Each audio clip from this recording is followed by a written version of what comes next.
بسم اللہ الرحمن الرحیم۔ تمام ناظرین کو روحیل خان کا محبتوں بھرا السلام علیکم۔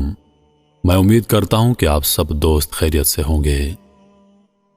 ناظرین اگرامی، آج کا ہمارا موضوع حضرت الیاس علیہ السلام۔ آپ علیہ السلام کا ذکر قرآن مجید میں صرف 2 جگہوں پر آیا ہے۔ آپ علیہ السلام کا سلسلہ نسب حضرت ہارون علیہ السلام سے جا ملتا ہے۔ آپ علیہ السلام کی بعثت کا زمانہ حضرت حزقیل علیہ السلام کے بعد کا ہے۔ آپ علیہ السلام کے ذمہ بنی اسرائیل کی دعوت و تبلیغ کا کام سونپا گیا تھا۔ یہ وہ دور تھا جب بنی اسرائیل اور ان کا بادشاہ اخیب اور اس کی بیوی ایزیل بال نامی ایک بت کے پرستار تھے۔ آپ علیہ السلام کے زیر سرپرستی الیسع علیہ السلام رہے، جو آپ علیہ السلام کے بعد نبی مابعوث ہوئے۔ حضرت الیاس علیہ السلام حضرت حزقیل علیہ السلام کے بعد بنی اسرائیل میں مابعوث ہوئے۔ حضرت الیاس علیہ السلام اردن کے علاقے جلاد میں پیدا ہوئے۔ اس وقت اسرائیل کے ملک میں جو بادشاہ حکمران تھا اس کا نام بائبل میں اخیب اور عربی میں عجب یا اخب مذکور ہے۔ اس کی بیوی ایزبل بال نامی بت کی پرستار تھی۔ یہ بت 20 گز لمبا تھا اور اس کے 4 منہ تھے۔ بادشاہ کی بیوی نے بنی اسرائیل میں بال نامی بت کے نام پر ایک بڑی قربانگاہ تعمیر کر کے بنی اسرائیل کو بت پرستی کے راستے پر لگا دیا تھا۔ حضرت الیاس علیہ السلام کو اللہ تعالیٰ کی طرف سے حکم ہوا کہ وہ اس خطے میں جا کر توحید کی تعلیم دیں اور بنی اسرائیلیوں کو بت پرستی سے روکیں۔ دوسرے انبیاء کرام علیہ السلام کی طرح حضرت الیاس علیہ السلام کو بھی اپنی قوم کے ساتھ شدید مشکلات سے دوچار ہونا پڑا۔ قرآن مجید نے صرف اتنی بات بتائی ہے جو عبرت حاصل کرنے کے لیے ضروری تھی کہ ان کی قوم نے ان کو جھٹلایا اور چند مخلص بندوں کے سوا کسی نے بھی حضرت الیاس علیہ السلام کی بات نہ مانی۔ جیسا کہ قرآن پاک میں اللہ تعالیٰ ارشاد فرماتا ہے، بے شک الیاس بھی پیغمبروں میں سے تھے۔ جب انہوں نے اپنی قوم سے کہا، کیا تم اللہ سے نہیں ڈرتے؟ کیا تم بال نامی بت کو پوجتے ہو اور اس کو چھوڑ بیٹھے ہو جو سب سے بہتر پیدا کرنے والا ہے؟ وہ معبود تمہارا اور تمہارے اگلے باپ دادوں کا بھی ہے۔ پس انہوں نے اس کی تکذیب کی۔ یقیناً وہ گرفتار کر کے حاضر کیا جائیں گے، مگر ہاں جو اللہ کے چیدہ برگزیدہ بندے تھے، اور ہم نے پیچھے آنے والوں کو الیاس کے لیے یہ بات رہنے دی کہ الیاس پر سلام ہو۔ بے شک اللہ نیکوکاروں کو ایسا ہی صلا دیا کرتے ہیں۔ اس میں کچھ شک نہیں کہ الیاس ہمارے ایماندار بندوں میں سے تھا۔ حضرت الیاس علیہ السلام نے بنی اسرائیل کے بادشاہ اخیب اور ان کی رعایا کو بت کی پرستش سے روک کر توحید کی دعوت دی، مگر 1-2 افراد کے سوا کسی نے آپ علیہ السلام کی بات نہ مانی، بلکہ آپ علیہ السلام کو طرح طرح سے پریشان کرنے کی کوشش کی۔ یہاں تک کہ بادشاہ اخیب اور اس کی بیوی ایزبل نے آپ علیہ السلام کو شہید کرنے کے منصوبے بنا لیے۔ آپ علیہ السلام نے کفتادہ غار میں پناہ لی اور عرصہ دراز تک وہاں مقیم رہے۔ اس کے بعد آپ علیہ السلام نے دعا فرمائی کہ اسرائیلی لوگ قحط سالی کا شکار ہو جائیں، تاکہ آپ علیہ السلام ان کو قحط سالی کو دور کرنے کے لیے معجزات دکھائیں تو شاید وہ ایمان لائیں۔ چنانچہ انہیں شدید قحط سالی میں مبتلا کر دیا گیا۔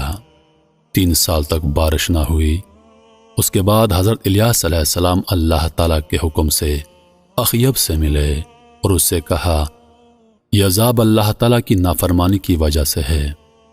اگر تم ابھی باز آ جاؤ تو یہ عذاب دور ہو سکتا ہے۔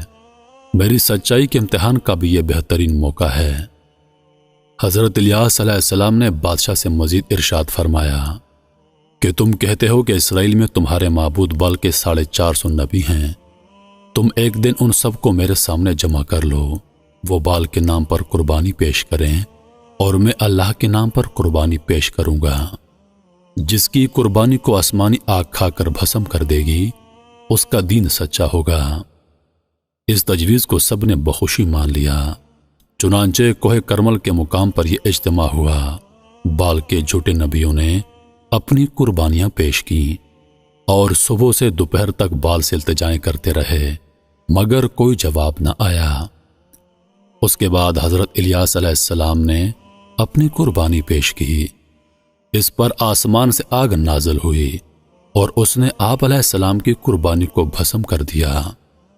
یہ دیکھ کر بہت سے لوگ سجدے میں گر گئے اور ان پر حق واضح ہو گیا، لیکن بال کے جھوٹے نبی اب بھی نہ مانے۔ اس واقعے کے بعد موسلادھار بارش ہوئی اور وہ خطہ پانی سے نہال ہو گیا، لیکن اخیب بادشاہ کی بیوی ایزبل کی آنکھ ابھی نہ کھلی اور آپ علیہ السلام پر ایمان لانے کے بجائے آپ علیہ السلام کی دشمن ہو گئی اور آپ کو قتل کرانے کی تیاریاں شروع کر دیں۔ یہ سن کر حضرت الیاس علیہ السلام سامریہ شہر سے روپوش ہو گئے اور کچھ عرصے کے بعد بنی اسرائیل کے دوسرے ملک یہودیہ میں تبلیغ کرنا شروع کر دی، کیونکہ رفتہ رفتہ بت پرستی وہاں بھی پھیل چکی تھی۔ وہاں کے بادشاہ یہودام نے بھی آپ علیہ السلام کی بات نہ مانی، یہاں تک کہ وہ حضرت الیاس علیہ السلام کی پیشن گوئی کے مطابق تباہ و برباد ہو گیا۔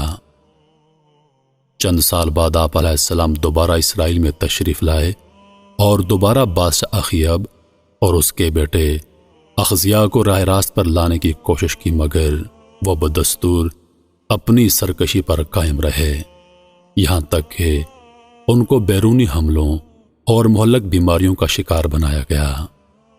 اس کے بعد اللہ تعالیٰ نے اپنے نبی کو واپس بلا لیا۔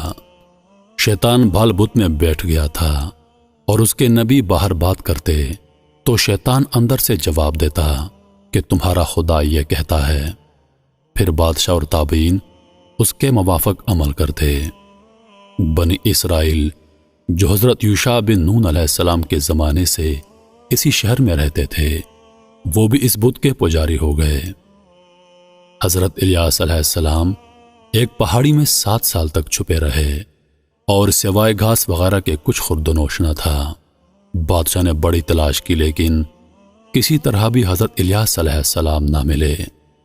پھر بادشاہ کا بیٹا سخت بیمار ہو گیا، تمام حکیم عاجز رہ گئے۔ بال بت کی بھی بڑی پرستش کی، لیکن کچھ نہ بنا۔ بال کے نبیوں نے کہا کہ تیرے سے بال بت ناراض ہو گیا ہے، کیونکہ تو نے حضرت الیاس علیہ السلام کو قتل نہیں کیا۔ پھر بادشاہ نے 400 آدمی حضرت الیاس علیہ السلام کی تلاش میں بھیجے۔ ہر جگہ ہر غار میں آواز دیتے اور کہتے، اے الیاس علیہ السلام سامنے آ جائیے، ہم ایمان لے آئے ہیں، اور بادشاہ بھی آپ پر ایمان لے آیا ہے۔ حضرت الیاس علیہ السلام نے ظاہر ہونا چاہا، لیکن اللہ تعالیٰ نے روک دیا کہ یہ منافقانہ چال ہے۔ تب حضرت الیاس علیہ السلام نے دعا کی کہ یا اللہ، اگر یہ لوگ سچے ہیں تو مجھے تو ان پر ظاہر کر، اور اگر جھوٹے ہیں تو ان پر آگ برسا دے۔ چنانچہ آسمان کی طرف سے آگ آئی اور وہ سب جل گئے۔ جب بادشاہ کو خبر ملی تو 50 آدمی اور بھیجے، اور ان کے ساتھ بھی وہی معاملہ ہوا۔ پھر بادشاہ کو شدید غصہ آیا، لیکن بیٹے کی سخت بیماری کی وجہ سے نہیں جا سکا۔ آخر بادشاہ نے ایک مومن آدمی کو ایک بہت بڑا لشکر دے کر بھیجا۔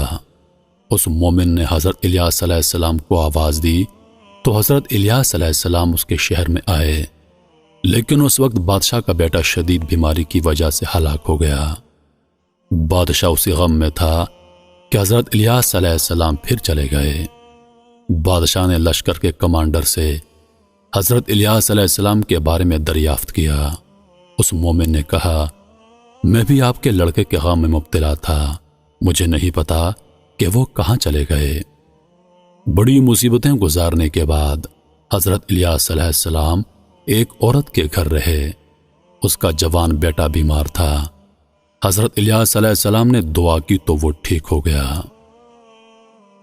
حضرت الیاس علیہ السلام آپ علیہ السلام کے بعد نبی ہوئے تھے۔ آپ علیہ السلام نے اخیب بادشاہ اور اس کی بیوی اور اس کے پیروکاروں کو بڑے بڑے معجزات دکھائے، لیکن وہ آپ پر ایمان نہ لائے۔ آخرکار اللہ کے عذاب میں گرفتار ہو گئے اور بہت بری موت مرے۔ بنی اسرائیل وہ قوم ہے جس کی طرف سب سے زیادہ پیغمبر بھیجے گئے، لیکن یہ ایک اڑیل قوم تھی۔ یہ کسی نبی کو نہیں مانی، ہمیشہ سرکش رہی اور اللہ تعالیٰ کے عذاب کے مستحق رہی۔ حضرت الیاس علیہ السلام کی وفات کو لے کر مختلف علماء میں اختلاف پایا جاتا ہے۔ کئی علماء کا کہنا ہے کہ آپ علیہ السلام اچانک غائب ہو گئے، کسی کو علم نہیں کہ آپ کی وفات کب ہوئی، کیسے ہوئی اور آپ کہاں دفن ہیں۔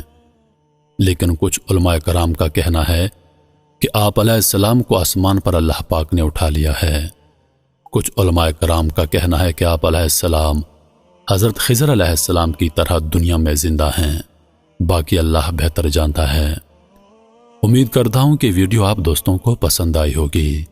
ویڈیو پسند آ جائے تو لائک اور شیئر ضرور کر دیجیے گا، اور آنے والی نئی ویڈیوز کے لیے ہمارے چینل کو سبسکرائب کر دیں اور ساتھ میں موجود گھنٹی کے بٹن کو ضرور دبا دیں تاکہ ہماری ہر نئی آنے والی ویڈیو سب سے پہلے آپ تک پہنچے۔ مجھے دیجیے اجازت، سانسوں وفا کی تو اگلی بار ایک اور ویڈیو لے کر آپ کی خدمت میں حاضر ہوں گا۔ تب تک کے لیے خدا حافظ۔ اللہ پاک آپ سب کا حافظ و نگہبان۔ ہنستے رہیے اور ہمیشہ مسکراتے رہیے۔